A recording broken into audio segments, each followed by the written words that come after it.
안녕하세요. 오늘은 우리가 외면해온 불편한 진실을 이야기해 보겠습니다. 한국 노인 빈곤율은 약 38에서 40% 수준으로 보고되고 있습니다. OECD 회원국 중 1위입니다. OECD 평균이 14% 선이니 거의 3배에 달하는 수치입니다. 더 놀라운 것은 이 수치가 오랜 기간 지속적으로 높은 수준을 유지하고 있다는 점입니다. 2015년에는 약 49.6%로 집계된 바 있으며 지금도 OECD 국가 중 가장 높은 수준을 보이고 있습니다. 반면 OECD 평균은 14% 내외에서 안정적인 흐름을 이어가고 있습니다. 그렇다면 왜 이런 현상이 생겨난 걸까요? 전문가들은 한국 사회만의 독특한 구조적 요인도 지적합니다. 특히 부모 세대가 노후 대비보다는 자녀 교육과 양육에 재정을 집중하는 문화가 있습니다. 많은 노인들이 자녀가 자신을 부양해 줄 것이라는 기대 속에 살아왔지만 현실에서는 자녀 세대의 부양의식이 점점 약해지면서 이러한 기대가 충족되지 못하는 경우가 늘고 있습니다. 노후 준비가 개인 책임으로만 남겨져 온 사회적 구조가 현재의 높은 노인 빈곤율로 이어진 것입니다. 그런데 이런 노인 빈곤 문제가 과연 우리만의 이야기일까요? 역사를 살펴보니 놀라운 사실을 발견했습니다. 인류 역사에서 노인 빈곤은 끊임없이 반복되어 왔고 그 원인과 해결책도 놀랍도록 비슷했습니다. 이제 시간을 거슬러 올라 고대 문명부터 현재까지 노인 빈곤의 역사를 들여다보고 과거가 제시하는 해답을 찾아보겠습니다. 먼저 고대 문명 속 노인들의 현실부터 살펴보겠습니다. 고대 이집트에서는 평균 수명이 약 35세 정도였습니다. 하지만 이 수치에는 높은 영아 사망률이 포함되어 있어서 성인이 된 후의 기대 수명은 50세 안팎이었습니다. 문제는 50세 이후였습니다. 피라미드 건설과 같은 대규모 국가 사업에서는 주로 젊고 튼튼한 노동력이 중요했습니다. 체력이 떨어진 고령 노동자들은 자연스럽게 일자리에서 밀려나는 경향이 있었고 이는 생존의 어려움을 의미했습니다. 당시 이집트는 계급 사회였기 때문에 당시 일반 농민이나 노동자들이 늙으면 의지할 곳은 가족이 전부였습니다. 함무라비 법전으로 유명한 고대 바빌로니아에서는 부모 부양에 관한 법조항이 있었습니다. 자식이 부모를 부양하지 않으면 처벌받는다는 내용이었습니다. 당시에도 노인 부양 문제가 사회적 관심사였다는 것을 보여줍니다.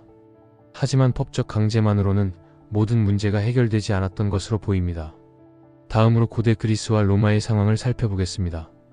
기원전 5세기 아테네는 민주주의가 발달한 도시국가였지만 동시에 노예제도도 존재하는 사회이기도 했습니다. 젊고 건강한 노예들이 대부분의 육체노동을 담당했기 때문에 나이든 자유민들은 경쟁에서 불리한 위치에 놓이는 경우가 많았습니다. 특히 수공업이나 건설업에 종사하던 이들은 체력이 떨어지면서 경제적 어려움을 겪었습니다. 로마 제국은 체계적인 사회제도를 구축한 문명 중 하나였습니다. 대표적으로 로마 시민들에게 곡물을 배급했던 아노나 제도가 있었습니다. 이는 당시로서는 상당히 혁신적인 빈민구제 제도였습니다. 하지만 이 제도도 한계가 있었습니다.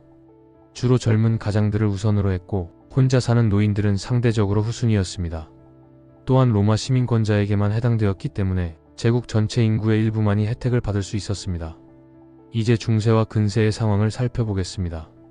1231년부터 1270년까지 이어진 몽골 침입은 고려 사회에 큰 변화를 가져왔습니다. 고려사에 따르면 이 시기 인구가 크게 감소했는데 특히 젊은 남성들의 피해가 컸습니다. 전쟁이 장기화되면서 농촌의 인구 구조가 변화했습니다. 젊은 남성들이 줄어들면서 농촌에는 노인과 여성, 아이들의 비중이 높아졌습니다. 이로 인해 농업 생산력이 영향을 받았고 사회 전체적으로 경제적 어려움이 가중되었습니다. 특히 토지를 소유했던 계층들도 농업 생산력 감소로 인해 경제적 타격을 받았습니다. 조선 전기는 상대적으로 안정적인 시대였습니다. 경국대전에는 노인 우대 정책들이 포함되어 있었습니다. 70세 이상 노인에게는 형벌을 감면해주고 80세 이상은 형벌을 면제해주는 조항도 있었습니다. 당시 70세와 80세까지 사는 사람은 극히 소수였지만 유교적 전통에 따라 장수한 노인을 특별히 예우하려는 상징적 제도였던 것입니다. 하지만 1592년 임진왜란이 시작되면서 상황이 달라졌습니다. 7년간의 전쟁으로 조선 사회는 큰 피해를 입었습니다. 특히 농촌 지역의 피해가 심각했습니다. 전쟁 후 조선 사회에서는 사창이라는 구제 시설이 더욱 중요해졌습니다. 사창은 민간에서 자발적으로 운영하는 구제 기관이었습니다. 지역의 유지들이 곡식이나 돈을 모아서 어려운 사람들에게 나누어주는 시스템이었습니다. 사창의 운영 방식은 현재 지역사회 복지의 초기 형태라고 볼 수 있습니다. 17세기 후반부터 19세기 중반까지 일본은 독특한 인구 정체 현상을 겪었습니다. 1721년 약 3,100만 명이던 인구가 150년간 거의 증가하지 않았습니다. 이 시기 일본에서는 농촌의 고령화가 문제로 대두되었습니다. 젊은 인구들은 에도, 오사카, 교토 등 대도시로 이주했고 농촌에는 상대적으로 고령층의 비중이 높아졌습니다. 이는 현재 우리나라와 유사한 양상이었습니다. 에도 막부는 이런 상황에 대응하기 위해 몇 가지 정책을 시행했습니다. 가족의 부양을 받기 어려운 노인들을 위한 임시 거처를 제공하는 등의 최소한의 사회 안전망을 운영했습니다. 다음으로 근현대의 변화를 살펴보겠습니다. 18세기에서 19세기 산업혁명은 사회 구조를 크게 바꾸었습니다. 농업사회에서는 나이가 들어도 경험과 지혜가 인정받을 수 있었지만 산업사회에서는 체력과 기술이 더욱 중요해졌습니다. 이로 인해 노인들이 노동시장에서 불리한 위치에 놓이는 경우가 늘어났습니다. 영국의 경우 1834년 구빈법 개정으로 구빈원이라는 시설이 만들어졌습니다. 가족의 부양을 받지 못하는 노인들을 위한 시설이었지만 조건이 열악했습니다. 이는 산업화 초기 사회보장제도의 한계를 보여주는 사례였습니다. 1929년 대공황은 전 세계적으로 경제적 어려움을 가져왔습니다. 많은 사람들이 일자리를 잃었고 저축한 돈을 잃는 경우도 발생했습니다. 특히 노인층은 재취업이 어려워 더 큰 어려움을 겪었습니다. 미국의 경우 이 위기를 계기로 1935년 사회보장법이 제정되었습니다.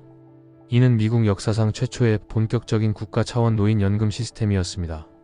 이 제도는 노인들의 경제적 안정을 위한 중요한 제도적 기반이 되었습니다.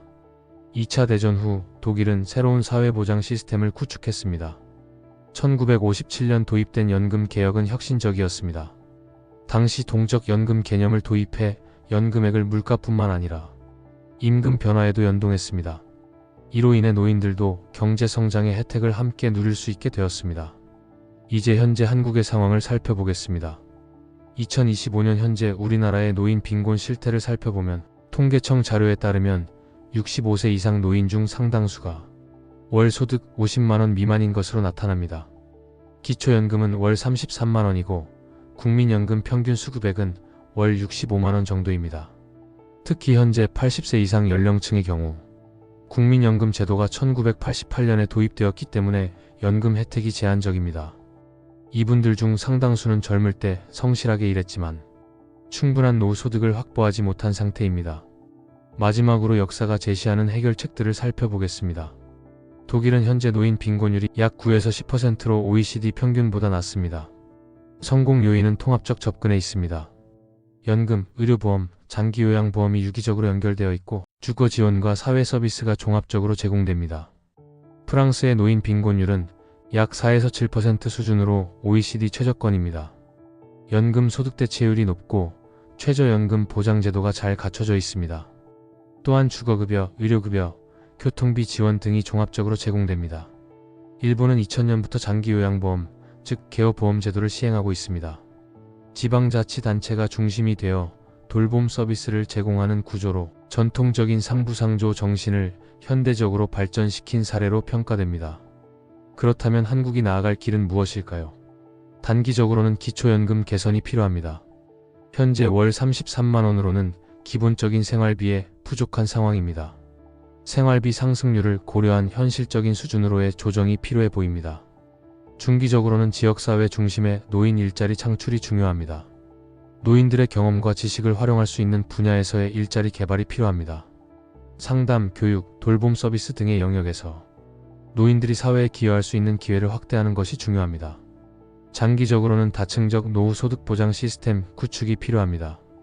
국민연금만으로는 충분한 노후소득을 보장하기 어려운 상황입니다. 퇴직연금 활성화, 개인연금 세제 혜택 확대, 주택연금 개선 등을 통해 노후소득원을 다변화하는 것이 중요합니다. 개인 차원에서도 준비가 필요합니다. 역사적으로 노후를 안정적으로 보낸 사람들의 공통점은 젊을 때부터 체계적으로 준비했다는 것입니다. 다양한 금융상품을 활용하여 노후 자금을 준비하는 것이 중요합니다. 인류 역사를 통해 볼 때 노인 빈곤은 개인의 문제라기보다는 사회 시스템의 문제인 경우가 많았습니다.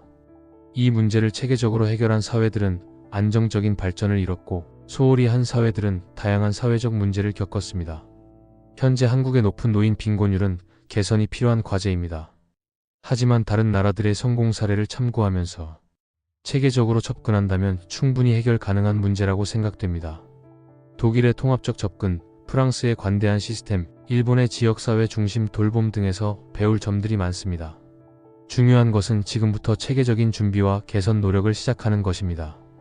개인적으로는 조기부터의 노후 준비를, 사회적으로는 지속 가능한 노인 복지 시스템 구축을 위한 노력이 필요합니다. 역사는 반복되는 경향이 있지만 과거의 경험을 바탕으로 더 나은 해결책을 찾을 수 있습니다. 과거의 시행착오를 교훈으로 삼고 성공 사례들을 참고한다면 우리 사회도 노인 빈곤 문제를 효과적으로 해결할 수 있을 것입니다. 여러분은 어떻게 생각하시나요? 댓글로 의견을 나눠주세요. 구독과 좋아요는 더 좋은 영상을 만드는 데 힘이 됩니다. 감사합니다.